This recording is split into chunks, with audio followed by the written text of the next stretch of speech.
Welcome to the Bywords Show. I'm your host, Hannah Hughes.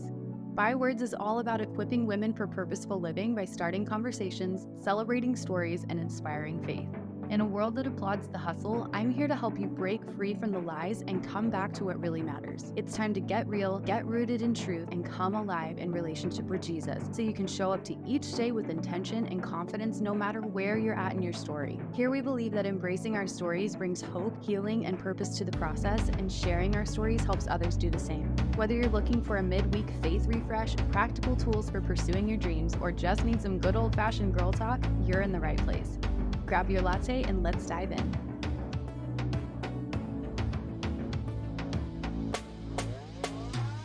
Hello, everybody. Welcome back to another episode of the Byword Show. Today is the day, y'all. I am so glad you're here. We've got Kelly Needham here with us today, and I'm super excited to chat with her about purpose and meaning. And you guys know, all of my favorite things, basically. So, Kelly, welcome to the show. I'm so glad to have you here.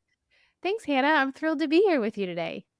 I'm so excited for this conversation. And so I just have to say, I'm really bad at small talk. I feel like this is one of my biggest problems in life is I'm the worst with small talk. And I think somebody it's a said the great other problem. day, really? Okay, well, Yeah. I love that. I always am just ready to jump right into these conversations.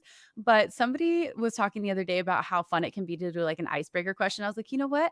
Let's try it out. So, do you want to be our guinea pig for this? I'll be the guinea pig. Sounds great. Okay, let's do it. So, my question is, what has been filling your cup lately, both literally and figuratively?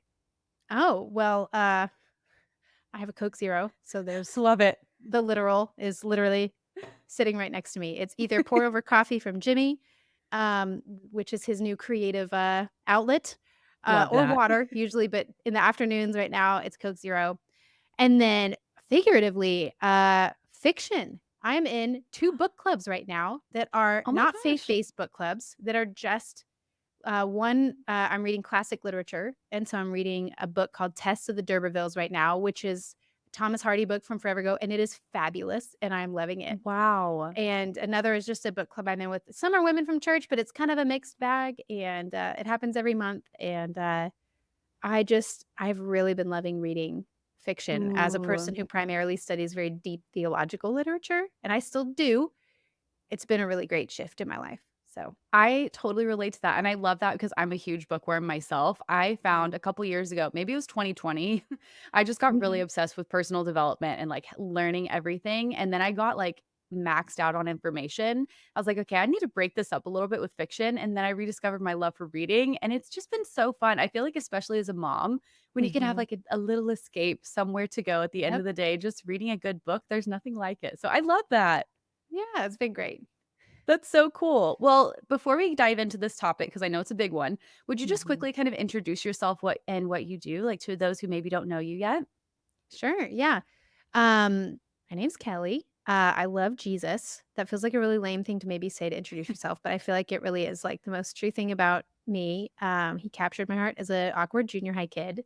Never been the same. I'm now, been married for almost 18 years, which is crazy. Wow. Got married when I was 20 years old, and we have 5 children. So most of what I do with my day relates to the very full household that I oversee, and all of the Mhm. many things that need to be regularly cleaned and maintained and dealt with because of that. Our kids Yes. are between the ages of 13 and 1, which means we've both got chasing toddlers and teenage emotions, so it's a very full Woo. season. Yeah, it sounds like it. But, while all the kids are at school or at their various locations, most of the time, what I'm doing is either writing projects or serving in my local church in spaces of Bible study. Like earlier today, I was in a brainstorming meeting about the book of Amos, which is what our women's fall Bible study is going to be. So those are some of the things. My work is very varied, I feel like. So Yeah. I relate to that, and I feel like in motherhood, it really is, and I think it's so cool that you guys have just brought your 5 kids along with you on the journey mhm, because, I mean, especially with this topic we're talking about today, chasing this idea of success and meaning and purpose in life. I feel like in motherhood, sometimes we get stuck there, and I won't get ahead of myself. There's so much to this, but we're gonna talk about your book, Purposefooled, and some of these big ideas. So, could you just share a little bit about your story and what initially inspired you to write the book? sure. It was actually the early part of our marriage that I would say is where I began to wrestle with this idea of what makes life meaningful and what in particular, it makes my tasks meaningful, Mhm. because I did not wanna be married. I was totally like the Christian girl who is like, I'm just my life is the Lord's. I don't need a husband. Like, I'm gonna be, I don't know, I'm probably gonna go overseas or I'm gonna do this or that, like just ready to do ministry with my life. And Yeah. then got married, which was so like the Lord's stewardship in my life through a lot of wise counsel was the right decision, obviously. But then I found myself as a very young wife, married to a man whose music career was taking off. And so um, my husband, Jimmy, had a very thriving music career in the early 2000s. And we were on the road, we were touring. And I Mm. just fell into this natural pattern of I'm the merch girl and I'm the road manager and I have all those skill sets. And so here he is preaching the gospel from stage and I'm over here booking the flights and coaching people how to use our credit card machine.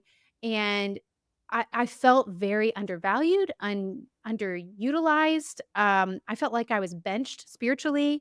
I had all these ambitions to do ministry, and I felt like what I was doing uh, wasn't that helpful. And really, we feel that a lot in motherhood, but it actually hit me pre-motherhood in that Yeah. space. And it was hard. I was not thriving. And so those are the first early years of me bringing those questions to the Lord and to his word, going, well, what do you say about this? And how do I understand these wrestlings that I have? And I was hit with a new wave of it, specifically when we had our second daughter and I had two kids in diapers. Um, Mm. and I kind of went back into this, what felt like a very hidden season of repetitive labor that no one saw and didn't have much of a measurable result, and I began to really feel the same thing. God, what in the world are you doing in my life? Yeah. And I know it's good here, but I'm not enjoying it, and I don't feel like it has much purpose, and that feels sacrilegious to say because I know motherhood matters, but I'm gonna ask you Right. these questions, and it was in that wrestle that the truths in this book began to become precious to me and began to be something I wanted to pass on to others. Wow, that's just so gosh, I mean, I'm sure I'm just thinking through your process, it must have been really hard because I've had those moments too, and in the hidden season, you're like, "Okay, God, I trust you, like, I prayed for these moments, I wanna be Mhm, intentional with my life," but when you're in it, it's hard and it can be really painful to go through kind of those pruning seasons or refining seasons, just feeling overlooked, overseen, but how amazing it is now that you have these truths as a foundation that you can share with so many other women who are asking the same questions. mhm, yep. Yeah, it was very difficult in the moment. It was not pretty. Yeah. Marriage was Yeah. rough because of it, let's put it that way. We were in a lot of good counseling and, but I was not happy a lot of times, which is sad to Yeah. say, but it really felt like a wrestle, and, it felt like something that was hard to verbalize sometimes to others without it sounding like a complaint. Um, Yeah. yeah.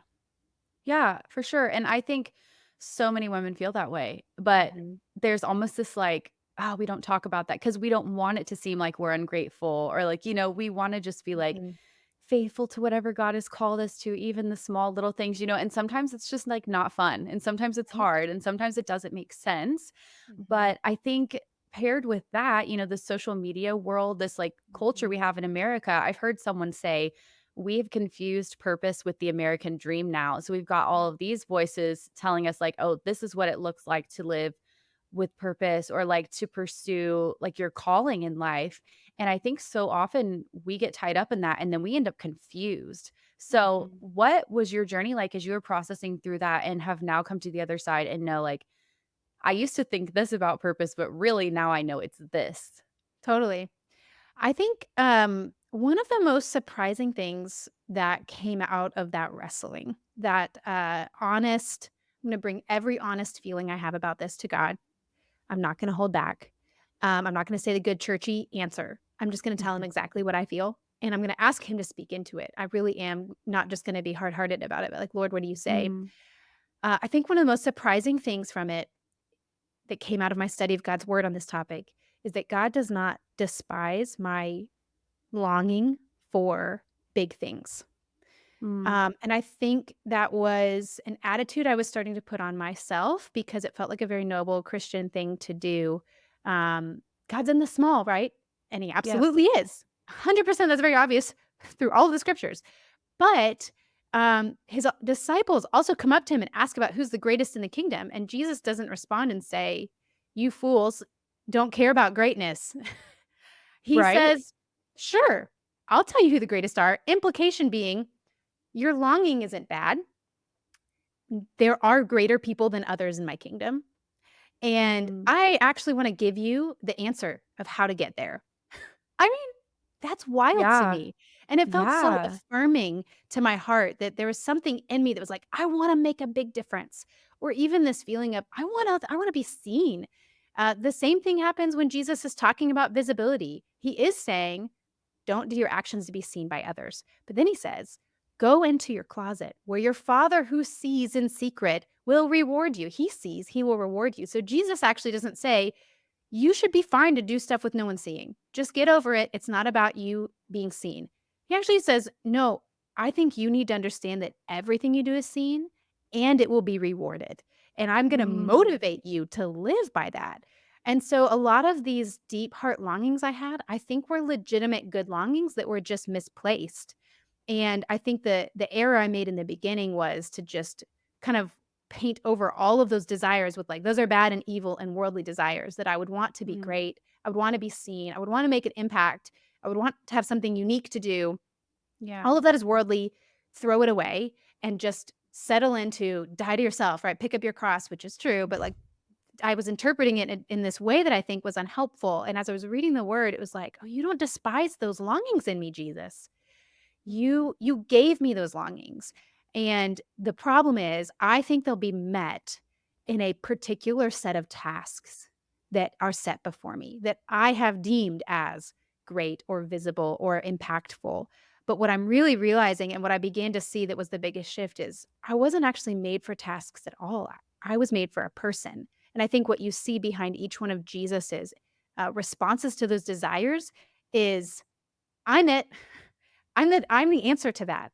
Um, Ultimately, that deep longing we have for something transcendent and big, impactful, that's a desire for him. It's a desire not Mm. for something that we should do, but rather a person that we were created to know. And that's what I think is behind all of those things. And that understanding, my longings are okay, they're misplaced, they get met in the very person of God. That was the big shift that I think began to bring about freedom and joy and actually began to infuse every single moment of my day with immense purpose. Like speaking on a Wow. stage, which I do still do, was yeah, that always felt meaningful, right? But I began to feel the same sense of purpose and meaning in these hidden moments in my home that no one saw, or conversations I had with neighbors that no one saw, that I had that same sense of this matters for eternity. God Mm. sees this. This is a movement toward kingdom greatness. Um, and all of it was tied to my deep and abiding relationship with God. And it was so life-giving that I was like, I just found myself always wanting to share with others these same truths that were bringing about that, uh, real purpose-filled infusion to my life. Yeah. Man, that's so beautiful. And I think we know in like our deepest core, I think we all can say like that's really what we crave. Like we Yes. want to be able to have the little moments matter. We don't want to be striving. We don't want to be exhausting ourselves trying Mhm. to perform or measure up or meet whatever standards we feel we need to meet in order to be great. But it's so hard to Mhm. disconnect from that in a world that says this is this is how you know you'll be successful and it's measured by Mhm. XYZ. Like, how do we start to unpack that and make that shift to connecting our worth and our purpose to that relationship with God, to a person rather than just the Mhm. tasks, like you said? Yeah. Well, I think sometimes it can be helpful to even identify what we consider success. It's Mm. usually a system operating inside of us that is almost more subconscious. And it can be really helpful to just name that. And usually it's something passed down, a combination of something passed down from our families, cultural influences of what's celebrated. That's generally like, what did my family see as valuable? That's probably going to be Mm. in me.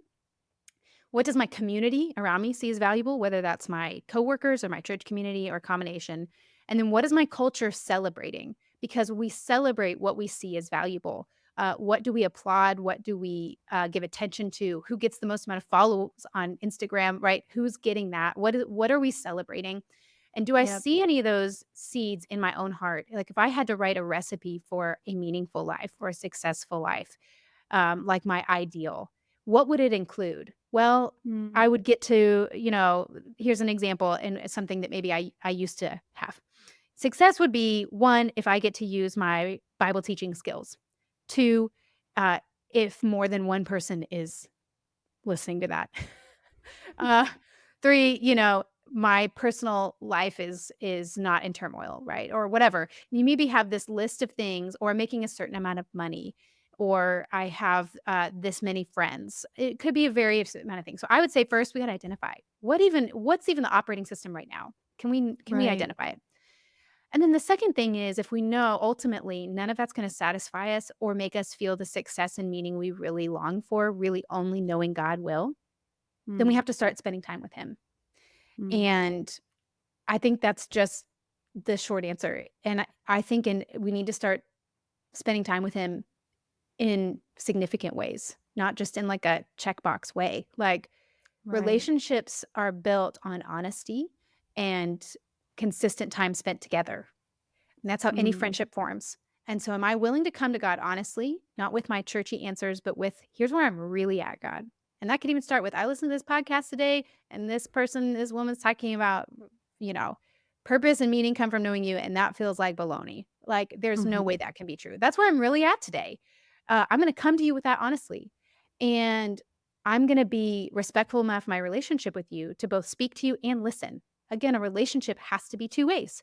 So I'm going to tell you my honest thoughts and I'm going to listen to your honest thoughts. And that's primarily going to happen through reading the Bible, through reading his word and Mm. giving ourselves space, quiet space after that to even hear from him. What is his spirit highlighting in that? And I'm going to do that every day, or I'm going to do that 3 times a week. And I'm going to keep doing it, even though it's not feeling valuable, because there's no instant intimacy with anyone. That just is not a possibility. If we feel like it Right. is, it's a fake intimacy, but true intimacy is never instant. So, do I can I actually believe that it's possible that deep, meaningful life comes from relationship with God? And if it does, will I actually start spending time with Him?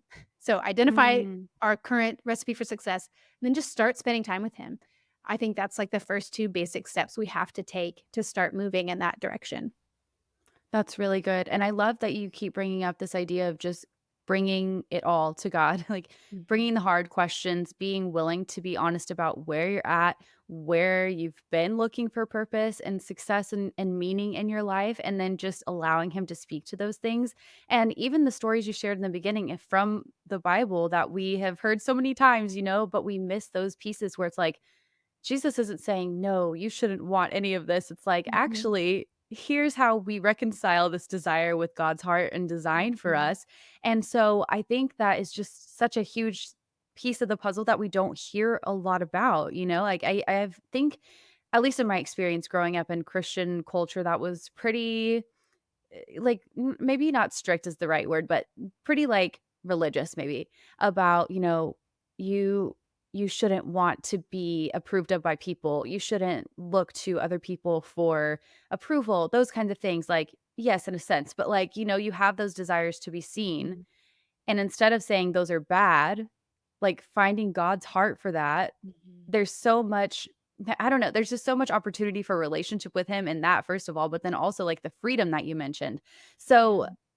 gosh, I mean, there's so much to this, but what do you think are some of the biggest challenges that keep women from going all in this journey? I mean, it's uncomfortable to bring Mhm. all of that to God and then start sorting through it, but, like, how do we stay in the process when it's hard, I guess is what I'm trying to ask. Yeah. It does take a measure of faith. Again, that sounds corny, but faith is a conviction of things not seen. It's Mm.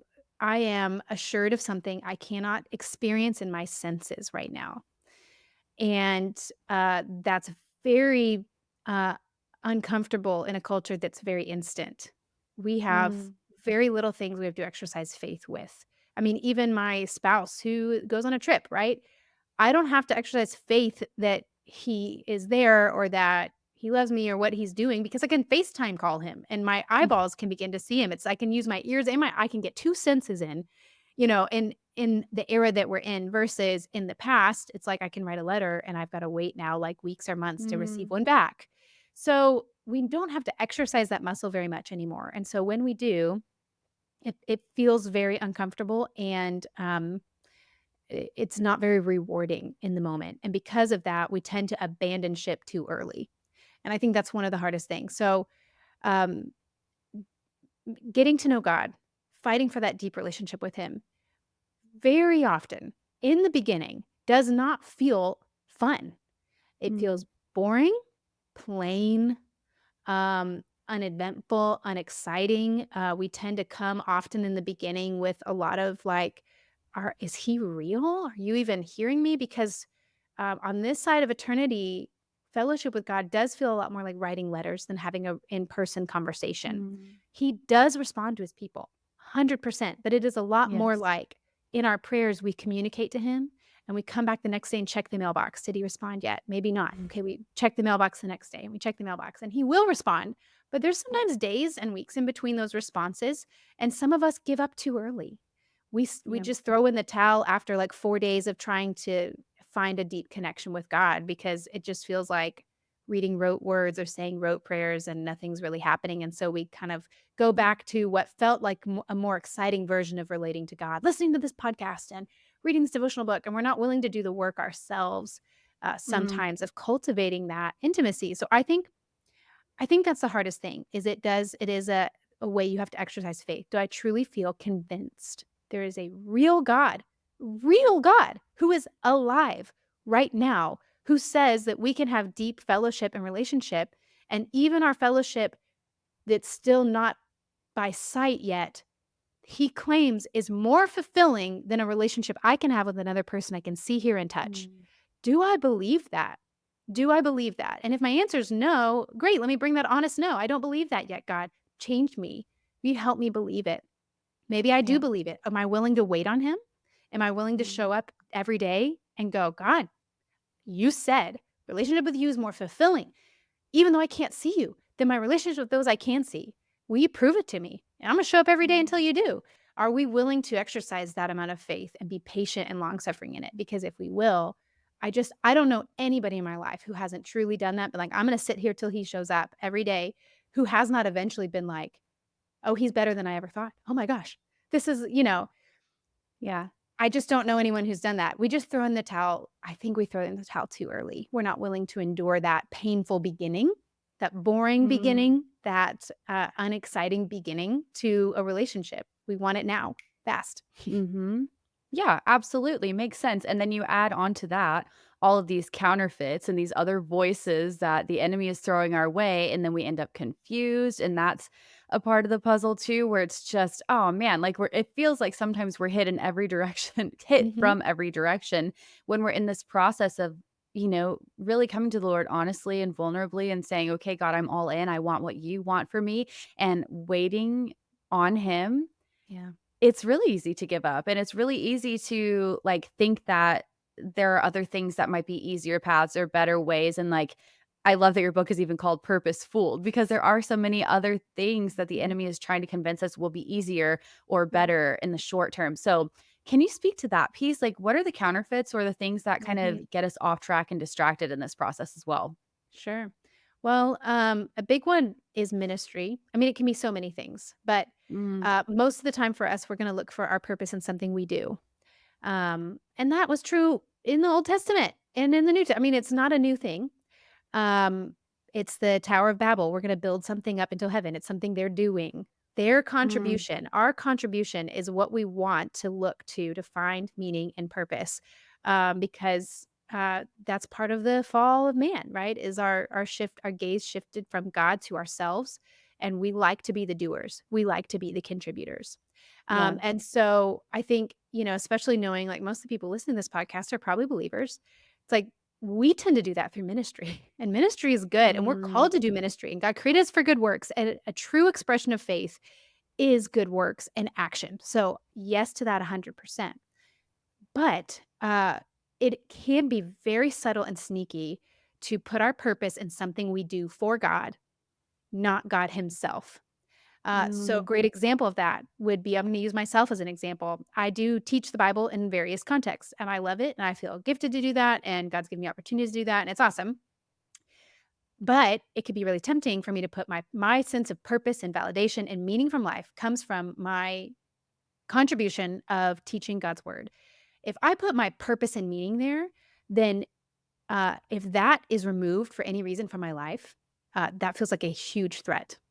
So, mm, when I mentioned earlier that I was on the road with Jimmy and doing a lot of behind the scenes ministry. Well, soon after that, before we had kids, I was offered a ministry job in youth ministry, and it was my first opportunity to really see in myself a desire to teach, and I got opportunities.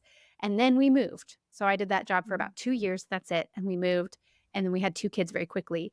And so in my new city, no one knew those giftings about me, right? I'm in a new church with young kids, and I have no opportunity. And you know what? It was really hard because I had started to feel like this is what I was made to do. I was made mm, to teach the Bible to others. And there's maybe a version of that that's true, but the bigger, truer thing is I was made for God. I exist for God. And that has not gone away. But I had placed some of my sense of my purpose in life is is do this task for God. And when it got mm. stripped from me, I felt like my identity was a little bit shaken, and I was so greedy for opportunities. And I know everybody knows what that feels like when something gets pulled away. You're like, Oh, yeah. how can I subtly mention to these women in my church that, hey, I actually am a Bible teacher, blah, blah, like you find Right. these subtle ways to like let it leak out so that maybe they'll ask you and you can get back to doing the thing that you find meaning and purpose in. And so I don't know Right. what that is for people, but usually it's something that we are uniquely gifted at, that God has given us a maybe unique skill set or unique opportunities, and it can be so easy to just begin to go, "This is what I was made to do."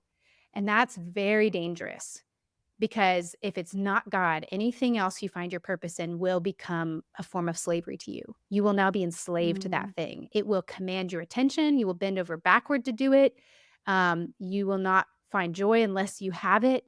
And that's usually when I know something's off, when I am driven more by uh, how can I do for God, not mm, how can I know God. I care very little to know him deeper. I care more to do things for him. It's like, well, that's something's off here.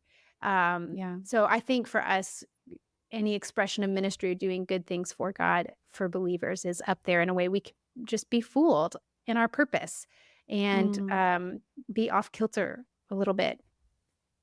Yeah, absolutely. That makes sense, and that's such a good point because I feel like especially as moms or women in the church, Mhm. there's it almost feels like we have this extra bit to prove, like putting Right. ourselves out there, like to be, okay, well, I'm a mom, but I'm also like I can do this, or Mhm. I'm a wife, but like look at me, I can also do this for the Lord and this for the Lord. Mhm. And I mean, I know I've been caught up. There's so many times where I feel like I have to fight to be seen or have my place to do my work for the Lord, whatever that looks like. But man, when you mentioned those things just become we become enslaved to those things. It's Mhm. so true, and sometimes we don't even realize it's become that kind of relationship to the work until it goes away, and then we have that moment where we're like, Yes. "Oh, who am I now? What do I do now?" Mhm. Yeah. It is. It's a scary thing when those things get pulled out. I think for all of us. And we shouldn't even feel condemned when that's happening as much as we should feel an invitation Mhm. to plant our feet on the firm foundation of, no, I was made for God. Which Yeah. is also, by the way, why nothing is ever satisfying us. Because we're talking about the eternal, omniscient, omnipresent, like God who invents Milky Ways and, wildflowers and butterflies and eyeballs and, like, talk about a amazing person. That's who we were made for. It's no wonder we're so eager for something big, and why, to use motherhood example, why motherhood is never satisfying. It's like, yeah, you were made for more than motherhood. You were made for more than changing diapers. You were made for the eternal God. It's why, even if you get everything you ever wanted, like some of the celebrities we see, it's not enough. Course is not enough. Mm, You're made for something bigger than that even. And I think that's right. why the book of Ecclesiastes exists. You have this man Solomon who is the wisest, he's the most powerful, he's the most famous, he's the most everything in the Bible. Literally, he is like this pinnacle of human achievement And it's from that perspective the book of Ecclesiastes is written. And it has this air of it. He's like, "Yeah, I made it to the very top of the mountain you're all trying to get up to, and I'm looking around and just letting you know there's nothing here. There's nothing here. Mm, Nothing more than what's down there at the bottom." yeah. Because we were made for God, and God can exist in both places. So it's not even that being at the top of the mountain is sinful or wrong. It's not wrong to have a huge, thriving public ministry, and it's not wrong to have a small one, but neither one can satisfy, and that Mm, I find encouraging. And so anytime the rug's pulled out from underneath me, it's like, of course, Satan wants to condemn us, but if we are truly in Christ, there is no more condemnation left. All that that moment is for yeah. us now is God's invitation back home and back to the thing we were made to do, which is to know Him, and back to a place of life and health and vitality that can come with us in any space, in any season, with any limitation, with any opportunity. And Mm. that's true freedom, is to feel like, and no matter what situation, circumstance you find yourself in, you are not limited or hindered from living the life that you were made to live. And that's what, like you said earlier, it's what we all long for in the first place. Yeah, that's so good. Man, and I think, gosh, it's crazy. It can obviously be so painful when we lose those things or Yes, when those things are pulled very. from us. But it really is like once you're able to take a moment and recognize the invitation and the opportunity we have to come back to the Lord, it really, I mean, that freedom comes in and there's nothing like it. I mean, I've had Mhm. seasons in my life, I'm sure you can relate, and several women listening where it feels like I've got nothing else. But when I lean into that invitation to get close to the Lord again, I feel like on top of the world, like, just things start falling into place in my heart, and I just feel like a peace that I don't have Mhm. when I'm chasing all those other things, and I feel that joy again, and I remember, like, "Whoa, like, this is what really matters," I get glimpses of that Mhm. sometimes now, and I'm like, "Why do I worry about all the other things so much when, like, Mhm. being with him is all that really matters?" But, I mean, obviously, it's easy to. But for Mhm. you, when you now so, like, now you have 5 kids, and you do Yes. have a ministry, and you're doing a lot of things. Like, what does it look like for you now to continue pursuing your purpose in the Lord, Mhm. as well as serving him and being a mom and also having all these other roles that you fill on a daily basis? Yeah. Um, I know I'll sound like a broken record maybe in saying this, but it really the thing that is, the key for me in that is, am I spending time with him? Am I spending time with him? If I was made if the reality is that my purpose is a person, not a task, that my purpose is a noun and not a verb, then the implication is my life should be more about knowing than doing, and the priority of my day should be to know the noun I was made for, not do the verbs I was made for. Mm, And, I know we all feel like, "Oh, that's a luxury if you can get that time." It's like, I don't know if that's it. I think it's like, what else am I supposed to do with my life but this? Um, and so, yes, our life is full and very busy, but at the same time, it's like, "Sorry, that laundry's not gonna get done. I'm gonna sit on the couch and I'm gonna read my Bible and journal and talk to God. Sorry, that email's not gonna get responded to. I know that that deadline is coming up for this book or for that Bible study, but I'm just gonna have to trust God in faith that that's gonna get done, and I'm gonna tithe my time to Him because mm, if I don't spend time knowing Him, what am I even doing? That's what I made for. I may as well quit everything else, and you can't quit everything else. I can't quit being a mom, but there are things I can't quit about motherhood, if that makes sense. I don't have to make a home cooked meal tonight.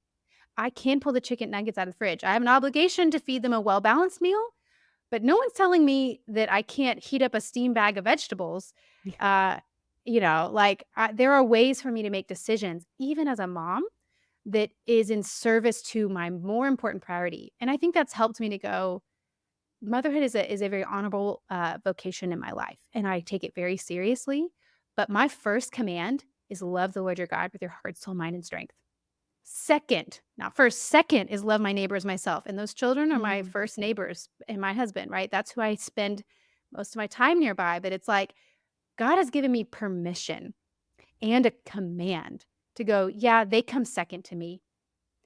And I think sometimes we forget that. And so sometimes it's I'm putting on a show for the kids. Sorry, you're gonna have some screen time because I need to talk to God. And I don't have a mm, means, I don't have some of us don't have help. You got a lot of times my husband's out of town. I'm a single parenting. It's like, Mhm. It's all right. I'm not going to hire a babysitter for this, but you're just going to watch a show and I'm going to meet with God. Yeah. And it's that consistent fighting for a relationship with Him, communion with God, that keeps things in balance for me and keeps Mm, things in check. And then when I can tell, even releasing this book had with it a season of more public ministry. And as that's mm, coming, it allows me to bring that to Him regularly. God, I love that I'm getting to do this. Would you help me? Like, this is not, I don't exist to do this. And then there's seasons where parenting is really hard and much of it is very hidden and I can feel very unseen. God, would you help me? I was not made for this. I was made for you. And help me not believe the lie that once I get back out underneath this hard season of hiddenness and get to do more visible things, help me not believe the lie that there's going to be more joy there. There's not. Joy is sourced in mm. you, not in my location or my activities. And because I'm meeting with him regularly, I can, and honestly, I can bring all those ebbs and flows of my life that shift all the time and sometimes multiple times in a day. I can bring those to him, and that I think is what's keeping things in check. As soon as I start to lose that consistency with him is when things get out of whack. So, um, just spending time with the one I was made for. It's Yeah. that's like priority number 1 in my day. That's like Mhm. top of my to-do list. If it doesn't happen in the morning, I'm literally going, "All right, when does it fit? Do I Yeah. need to skip a meal so that I can sit with you, God? I don't know. I'm gonna find a time to eat every day. I've gotta find a time to meet with you as well." That's so good, and it's so interesting sometimes that we can struggle with that, thinking, "Oh, I need to do this, this, this, and this to be better as a mom, be better Mhm. in my work, be better whatever," but really, like, the more that we pause to reconnect with the Lord in Mhm. stillness, the sacrifice that we make to prioritize that connection, our work is better for it, our motherhood is Yep, better for it, our marriage is better for absolutely. it, anything we put out in the world is better for it, and it's so easy to forget that when we feel like, "Okay, we've gotta do this 10-step morning routine every day if we wanna start our day with intention," and Mhm. it doesn't have to be, and I feel like for so Mhm. long, I mean, I'm back in the newborn stage now, but I have a Mhm. four-year-old, and when I had him, man, I just remember trying to do it all perfectly right. It's like, Mhm. "Okay, I'm a mom now, but I need to prioritize my quiet time in the morning and have my, like, perfect day planned out." And now that life happens, he's older, I have another kid, we've got other things going on, I'm like, "That's just not the way it's gonna be 90% of the Yep. time." But like you said, like, how can you prioritize it even if it's fitting it in, like skipping a meal Yep. or, it's not gonna be to the detriment of our kids if we Mhm. let them That's be right. distracted by something else so that we can reconnect to the one thing that matters most in our world that will make everything else work so much better. And I love that you said that because I think so many women get caught there where it's like they feel the tension of like, "Okay, Lord, I know that this matters. I know that my time in your word or in prayer matters, but I also feel this, like, urge or this hesitation, like, Yep. almost like the hustle kind of stuff that Yep. makes me feel like, "Oh, if I'm still, then I'm gonna get behind," or "My Mhm. purpose is just waiting on me to take action," those kinds of Yep. things. So, what do you say to those women who are caught in the tension of, like, "Okay, I want to put first things first and prioritize my relationship with God above anything else, but if I'm being honest, like, I feel the pull every day to be productive, to get things Yep. done, to move forward in my life and what I feel is my calling, whether it's ministry, motherhood, work, career, all of those things." Totally. If you're waiting, the first thing I would say is if you're waiting for a calm moment to start cultivating that relationship with God, or you're waiting to get to a certain point down on your to-do list, half of it checked off, then I'll do it. If you're waiting on that, it's never, ever, ever, ever gonna happen. So just Yeah. settle that. Will never happen. Um, and secondly, it is a faith move. I think we understand this when it comes to money sometimes. We know that God has called us to give, to show our faith in him through our generosity toward our local congregations and others, and that sometimes that means faith. I'm going to give you this tithe, it's the spirit like in the Old Testament of first fruits. Like before when your harvest would come, before just tallying it all up to see if you have enough for your family and enough for the people underneath your care, you would first go, we're giving this first offering to the Lord, one, to just say thank you, and as an expression to say we trust Mm, you and you know our needs. And that would be hard, right? The temptation is, Yeah. hold on, let me make sure I have enough for me, and then I'll give you this. And I think it's the same with our Right. time. I think time is a Mm. more precious commodity to us than money. And we tend to wake up, our to do list is long. We already know it's longer than we have time for. And so then the idea of not starting on it right away to do something that doesn't feel like it checks anything off of anything feels like so foreign and strange. Oh, And yeah. like, I'll get around to it when I can. And meeting with God is restorative. It is restful. It is Mm. refreshing. And so because of that, I think we put it in this category that feels a little bit like self-care or like it's a luxury that I have other things I've got to do. It feels self-centered maybe to some of us like, well, I'm sorry I got to take care of my kids first. I'm kind of that's why that those first two commands have been so helpful for me to know you've commanded that I use my energy and effort toward this Mm. before I serve anyone else. And so that gives me the freedom to say, I'm going to be still and sit down. And I don't know if I'm going to get everything on this to do list done. And Lord, I'm just going to trust you with my time. And there are days, this is not meant to be a legalistic rule. There are days where I'm not having a dedicated moment of stillness sitting and talking with him. Though that's the hope every day. This is not a law, this is an invitation. Um, Mm. and but at the same time, if I wake up knowing my priority for today should be fellowship with God, I'm going to find some way to do that. And sometimes that's in the car. If it's a day that I just couldn't do it. Newborn stage is often like that. You wake up to a baby throwing up and now I'm on the phone with the Mhm. doctor and urgent care or wherever I'm at and I just don't have a moment. But that's Yeah. in my mind. At the first opportunity, I need to connect with God. Instead of at the first opportunity, I'm gonna pull up my phone. At the first opportunity, I'm gonna check my email. We all have something that's Mm. at that top spot, just waiting for when things calm down, then I'm gonna hit thing number 1 up here. Can I make that thing my relationship with God? Even if that's, "Oh, we're in the waiting room now. My kid is fallen asleep in the car seat or in the stroller. I've got that moment. Can I use it in that moment to say, "Okay, Lord, I can't journal, I didn't bring it, but I can talk to you in my mind and my heart.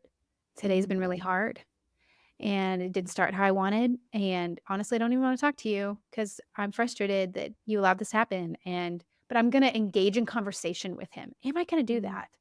Um, it's so hard. It takes faith, and a lot of times when I do have the moments of quietly sitting with my Bible and my journal out, I have to also have a notepad.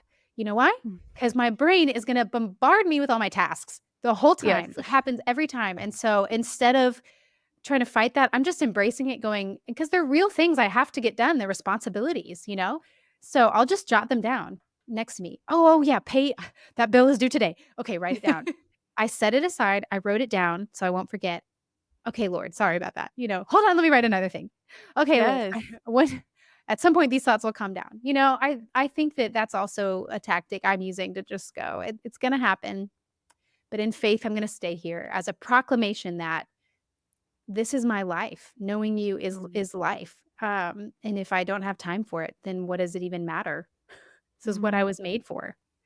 Um, so those are a few things I think we can do to push through that difficulty of make space for him even when life feels just insane. Yeah. Sometimes as one aside, I'll say this, it has been not unfamiliar for my kids to see me, like, crouch down on the floor in the kitchen in front of my kitchen sink, um, partly because I would have moments where I'm like, I can tell my soul is not right, and I'm tempted to just put my life in order externally and not my insides.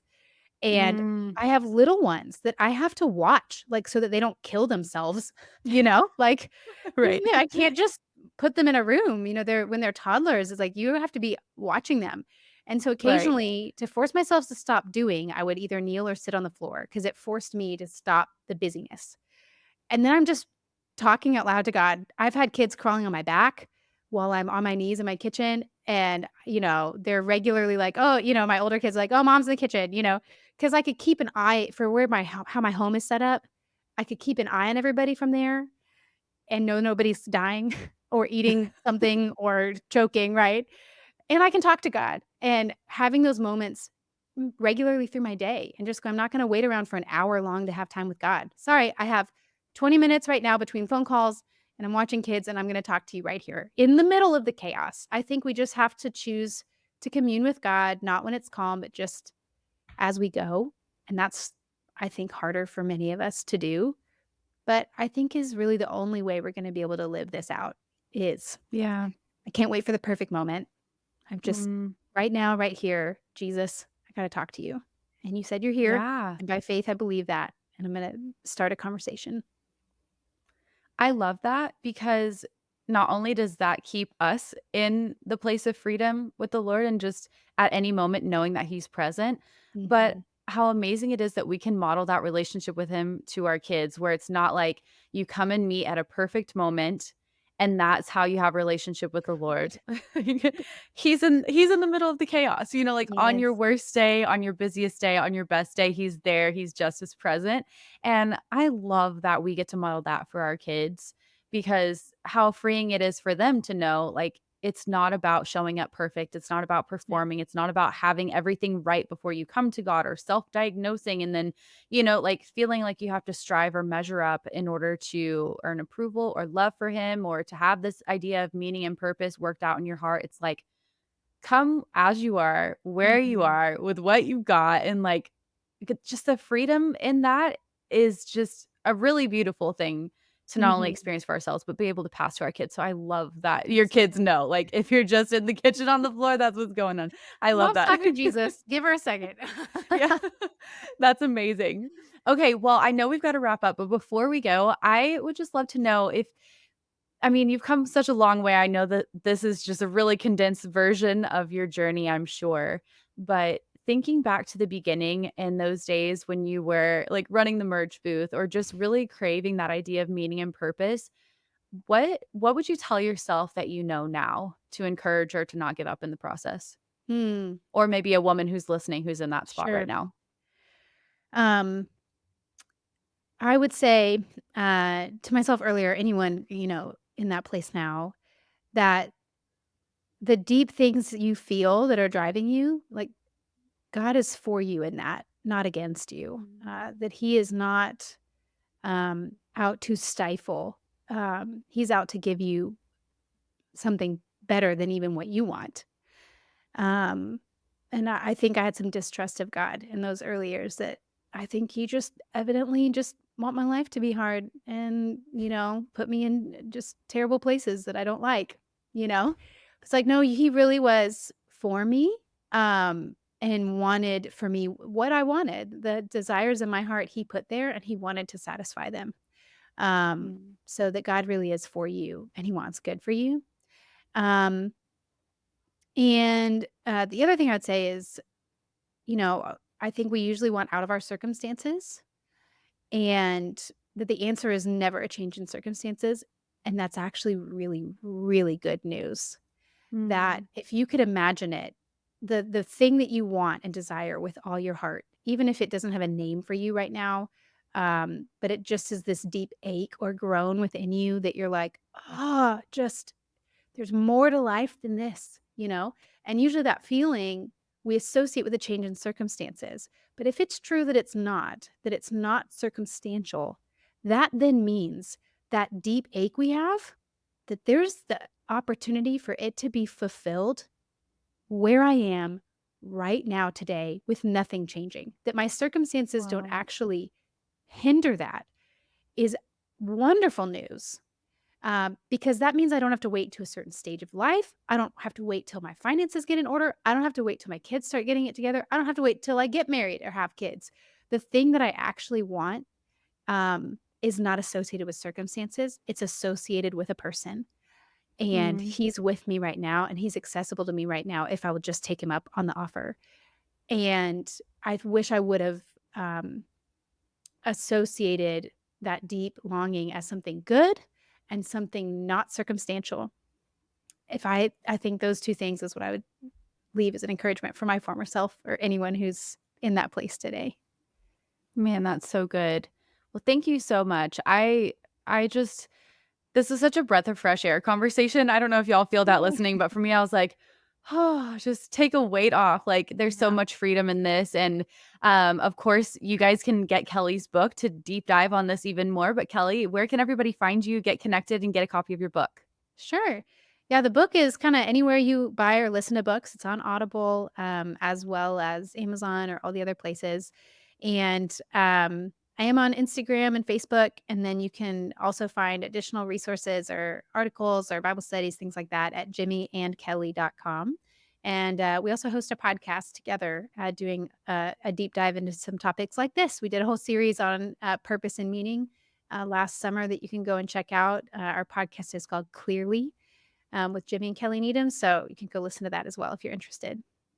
That's so awesome. I'll be sure to link all of that for you guys. Don't worry, it'll all be Mhm. there for you. I am just so grateful, Kelly, for your time. Thank you so much for being willing to commit to this work in your own life and now being able to Mm, share it with so many women who are able to now experience this freedom as well as they realize, like, mm. really, this is what it's all about. So, thank you so much for being here. Yeah, thanks, Hannah, and thanks for wanting to talk about something like this. I think it's really important for all of us, so it's been so fun. Absolutely. Thank you so much for taking time out of your day to tune into another episode of the By Word Show. I love having you here, and I am truly so thankful for your support. Don't forget to share a screenshot of this episode to let me know you were here. And quick favor, if you enjoyed this episode, would you take a second to leave a review? It really helps our community grow. If you want more, you can shop my books Waking Up and Love Is at thehannahhughes.com or on Amazon. And be sure to join my email list for all the latest news. I can't wait to chat again soon, but in the meantime, be sure to come connect with me on social media, and remember, I'm cheering you on.